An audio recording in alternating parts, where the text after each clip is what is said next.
കുറേ നാളായി നമ്മുടെ ബാത്റൂമിൽ പൈപ്പിൽ ഇതുപോലാണ് വെള്ളം വരുന്നത്. പണ്ട് നമ്മളെ കൊച്ചുകനിവ് പറഞ്ഞ പോലെ കാറ്റ് കൊണ്ട് തണുക്കുമ്പോൾ രണ്ടിറ്റ് പോയാലായി എന്തല്ലേ. അപ്പം നമ്മുടെ ആസ്ഥാന പ്ലംബറിനെ വിളിച്ചു വരുത്തി. ആളെപ്പോഴും ബിസി ആയതുകൊണ്ട് ഈ മുതലിനെ കിട്ടാൻ വലിയ പാടാണ്. ഇജ്ജാതി മുതൽ കൊടും ഭീകരനാണിവൻ.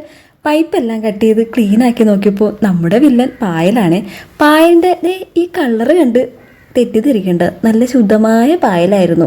ഇവൻ്റെ ജോലി കണ്ട് പായലൊക്കെ കണ്ടം വഴി ഇറങ്ങി ഓടി. ഇനി ഈ പരിസരത്ത് പായൽ വരേയില്ല. അപ്പോൾ ബാത്റൂമിൻ്റെ വെള്ളം കൺകുടർക്കെ കണ്ട് സായുജ്യം അടഞ്ഞ് മനസ്സാറ് ജോലിയെല്ലാം പൂർത്തിയാക്കി കൂലിയും വാങ്ങി സ്ഥലം വിട്ടു.